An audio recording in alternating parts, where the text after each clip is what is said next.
Hello everyone, कैसे आप सब? आई होप कि आप सब अच्छे होंगे। हम कर रहे थे यूनिट 7 में हम कर रहे थे कहानी। ये हमारी 18वीं कहानी है, इंस्पेक्टर माता दिन चांद पर। इससे आगे हमने 17 कहानी आगे की क्लास में कर ली है। तो अब देखते हैं हम इंस्पेक्टर माता दिन चांद पर, जिसके लेखक है हरिशंकर परसाई। ये 1970 ईस्वी में प्रकाशित हुई थी। ये ठिठुरता हुआ गणतंत्र संग्रह में प्रकाशित हुई थी और फैंतासी और व्यंग शैली में ये कहानी है। कहानी का प्रतिपाद्य है इंस्पेक्टर माता दिन चांद पर फेटेंसी के माध्यम से पुलिस विभाग में व्याप्त भ्रष्टाचार तथा चांद सरकार के सात्विक एवं पवित्र व्यवस्था को भ्रष्ट बनाने की व्यंग्यपूर्ण कथा है। कहानी का उद्देश्य है इंस्पेक्टर माता दिन चांद पर पुलिस तंत्र में व्याप्त भ्रष्टाचार का व्यंग के धरातल पर अभिव्यक्त। तो देखते हैं हम इंस्पेक्टर माता दिन चांद पर, जो कि हरिशंकर परसाई जी का है। इसका संग्रह है जो इंस्पेक्टर माता दिन चांद पर है। यह ठिठुरता हुआ गणतंत्र में संकलित है। ये 1970 ईस्वी में प्रकाशित हुआ था। तो देखते हैं ठिठुरता हुआ गणतंत्र में कौन कौन सी कहानियां संकलित है। ठिठुरता हुआ गणतंत्र। कर कमल हो गए वह जो आदमी है ना, राम की लुगाई और गरीब की लुगाई। सदगुरु का कहना है हम बिहार में चुनाव लड़ रहे हैं। छोटी सी बात। इंस्पेक्टर माता दिन चांद पर, जो हमारे सिलेबस में 7वीं यूनिट में लगी हुई है।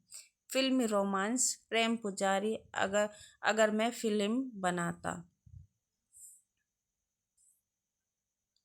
मुखड़ा क्या देखे फोटो में, सब टेंट नेट की कथा, फोन डालने की कला, अपना चाचा ऐसे फ्लू, दूसरे की महिमा ढोने वाले, मेरे जीव कट के नाम, एक काना एक एचंक ताना, चांद पर नहीं जा सका, साहित्य और नवंबर 2 कारोबार, ग्रांट अभी तक नहीं आई, तटस्थ, बारात की वापसी, एक सुपरमैन, 5 लोक कथाएं। ये सब ठिठुरता हुआ गणतंत्र में संकलित कहानियां हैं। इसके मुख्य पात्र हैं माता दीन, जो कि सीनियर पुलिस इंस्पेक्टर माता दीन एमडी साहब हैं। पृथ्वी से चांद पर सलाहकार के रूप में गए। चांद की पुलिस व्यवस्था को सुधारने के लिए इस पात्र के द्वारा लेखक ने पुलिस विभाग में व्याप्त सभी भ्रष्टाचारों पर व्यंग्य किया है। कोतवाल, ये इस पहला था माता दिन, फिर कोतवाल। चांद के पुलिस स्टेशन को चांद के पुलिस स्टेशन का कोतवाल है। इसकी गौण पात्र है अब्दुल गफूर मुंशी, भारतीय पुलिस में है। बलभद्र हवलदार है। राम सजीवन, ये भी हवलदार है। इसका प्रतिपाद्य है भारतीय पुलिस व्यवस्था की कार्यशैली पर व्यंग्य, भ्रष्ट पुलिस व्यवस्था पर व्यंग्य है। निर्दोष को दोषी करार देने पर व्यंग्य, पुलिस द्वारा विज्ञान एवं वैज्ञानिक के नकारने पर व्यंग्य किया गया है। चांद के काल्पनिक चित्रण द्वारा भारतीय पुलिस एवं व्यवस्था पर व्यंग्य किया गया है। इसकी विशेषताएं हैं हम क्या करें, सब ऊपर से हो रहा है। इस कथन द्वारा भारतीय पुलिस व्यवस्था के ऊपर प्रभावशाली व्यंग्य किया गया है। इसके प्रमुख उदाहरण हैं वे भारत की तरह से सांस्कृतिक आदान प्रदान के अंतर्गत गए थे। चांद सरकार ने भारत सरकार को लिखा था, यो हमारी सभ्यता बहुत आगे बढ़ी है पर हमारी पुलिस बहुत आगे बढ़ी है पर हमारी पुलिस में पर्याप्त सक्षमता नहीं है। वह अपराधी का पता लगाने और उसे सजा दिलाने में अक्सर सफल नहीं होती। सुना है आपके यहाँ रामराज है, मेहरबानी करके किसी पुलिस अफसर को भेजे जो हमारी पुलिस को शिक्षित कर दे। सब ठीक ठाक होना चाहिए वरना हरामजादे का बीच अंतरिक्ष में चालान कर दूंगा। ये प्रमुख उदाहरण है। आदमी मारा गया है तो यह पक्का है किसी ने उसे जरूर मारा, कोई कातिल है, किसी को सजा होनी है। सवाल, किसको सजा होनी है? पुलिस के लिए यह सवाल इतना महत्व नहीं रखता जितनी यह सवाल कि जुर्म किस पर साबित हो सकता है या फिर किस पर साबित होना चाहिए। कत्ल हुआ है तो किसी मनुष्य को सजा होगी ही, सजा ही होगी ही, मारने वाले को होती है या बेकसूर को। ये अपने सोचने की बात नहीं है। मनुष्य मनुष्य सब बराबर हैं, सब उसी परमात्मा का अंश हैं। हम भेदभाव नहीं करते। पुलिस का मानवतावाद है। दूसरी सवाल है किस पर जुर्म साबित होना चाहिए, किसका निर्णय इन बातों से होगा। क्या वह आदमी पुलिस के रास्ते में आता है? क्या उसे सजा दिलाने से ऊपर के लोग खुश होंगे? एक मुहावरा ऊपर से हो रहा है, हमारे देश में 25 सालों से सरकारों को बचा रहा है, तुम इसे सीख लो। चश्मदीद गवाह वह नहीं है जो देखे, बल्कि वह है जो कहे कि मैंने देखा। तो आगे हम देखते हैं, कहानी के पात्र हमने देख लिए हैं। फिर से एक बार कुछ पात्र, माता दिन है, गृह मंत्री है, सचिव है, पुलिस मंत्री है, कोतवाल है, मुंशी अब्दुल गफूर है, बलभद्र है, हवलदार राम सजीवन है। कहानी का विषय व्यंग कहानी है। भ्रष्टाचारी पुलिस यंत्रणा है, निर्दोष को सजा है, विज्ञान और वैज्ञानिक को नकारना, अंधा कानून, अकार्यक्षम पुलिस यंत्रणा, वेतन पर बहस, स्वच्छ और सक्षम प्रशासन का रहस्य है। पुलिस प्रशासन पर व्यंग है। इसमें पात्र माता दिन सीनियर पुलिस इंस्पेक्टर माता दिन है। माध्यम से पुलिस प्रशासन पर किए गए व्यंग की जानकारी है। इंस्पेक्टर माता दिन चांद क्यों गए थे? भारत की तरफ से सांस्कृतिक आदान प्रदान के अंतर्गत गए थे। इंस्पेक्टर माता दिन चांद से पृथ्वी पर आए यान से गए थे। इंस्पेक्टर माता दिन का मुंशी अब्दुल गफूर था। पुलिस महकमों में माता दिन को सब लोग जी फैक्ट्सा कहते हैं। इंस्पेक्टर माता दिन चांद से एड़ी चमकाने का पत्थर लाए थे। क्या लाए थे? एड़ी चमकाने वाला पत्थर।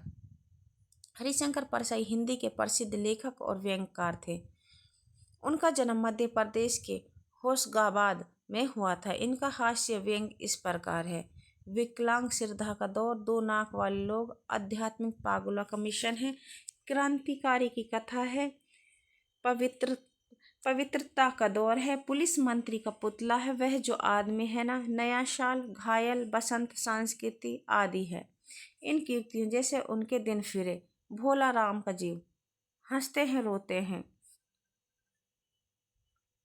कहानी का सारांश है, चांद पर जीव नहीं है, किंतु माता दिन को सीनियर एमडी कहते हैं कि ये वैज्ञानिक झूठ बोलते हैं। वहाँ हमारे जैसे मनुष्य की आबादी है। माता दिन कहता कि वैज्ञानिक केस का पूरी छानबीन नहीं करते हैं।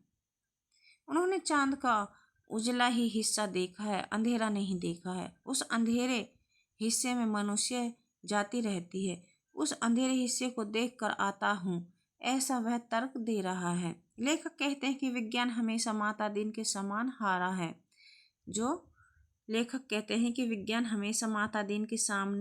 है। जब फिंगरप्रिंट विशेषज्ञ कहते हैं कि छुरे पर पाए गए उंगलियों के निशान मुलजिम के नहीं है, फिर भी यह माता दिन उसे सजा देता है।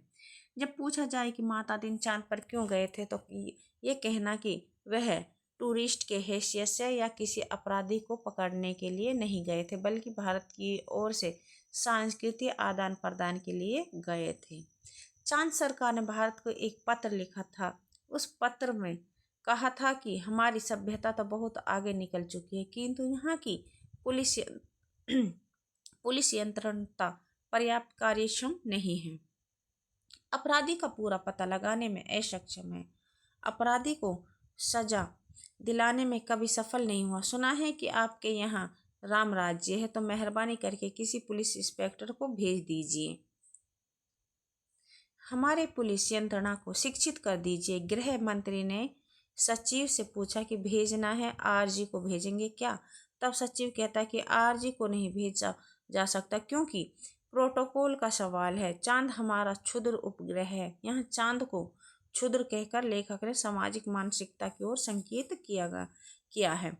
सचिव कहता है कि आरजी को नहीं भेजकर किसी सीनियर इंस्पेक्टर को भेजेंगे। अब तय होता है कि हजारों मामलों का इन्वेस्टिगेशन करने वाले सीनियर इंस्पेक्टर माता दीन को भेजा जाएगा। माता दीन सब लोगों से विदा लेकर उस यान की तरफ जा रहे हैं। यान के पास जाकर उन्होंने मुंशी अब्दुल गफूर को बुलाकर कहता है कि यान में FIR और रोज रोजनामचे रख दिए हैं कि नहीं। हवलदार बलभद्र कहता है कि हमारे घर के खट्टर पत्नी के जच्ची यानी जच्चा के वक्त मदद के लिए भेज दें।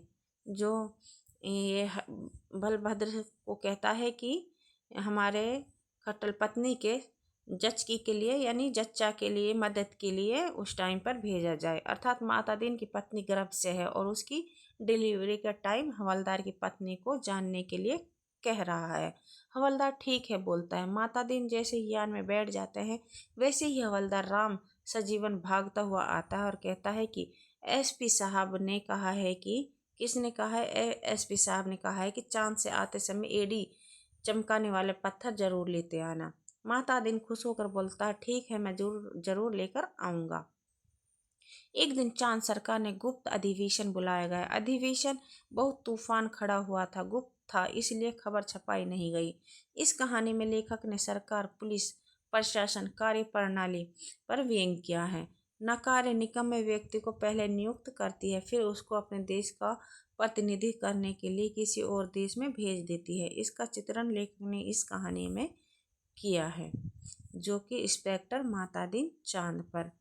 तो ये हमारी हरिशंकर परसाई जी की इंस्पेक्टर माता दीन चांद पर थी, यूनिट 7 से, जो कि ये हमारी 18वीं कहानी थी। आगे हम करने वाले हैं पिता, जो कि ज्ञान रंजन जी की है, राजा निर्बंसिया और परिंदे। ये हमारी 3 कहानियाँ जो कि रह चुकी हैं। एक है पिता जो ज्ञान रंजन की है, दूसरा है राजा निर्बंसिया कमलेश्वर की है, और परिंदे निर्मल वर्मा की है। इसके बाद में हम करेंगे यूनिट 7 के क्वेश्चन आंसर, मोस्ट इम्पोर्टेंट, जो हर बार इससे हमारे 10-12 नंबर हर बार 8 से 10 क्वेश्चन इसमें बनते हैं, जिससे 20 नंबर का या इससे 18-20 नंबर का पर्सन हमारे नंबर बन जाते हैं। तो इससे हमारा एक भी पर्सन गलत ना हो, इसलिए हमें प्रैक्टिस करनी होगी। देखते हैं आगे की क्लास में हम कहानी, जो कि पिता, जो कि ज्ञान रंजन जी की, ये हमारी अगली 19वीं कहानी होगी अगली क्लास में। मोस्ट इम्पोर्टेंट क्वेश्चन इसके यूनिट 7 को कंप्लीट होने के बाद में हम करेंगे।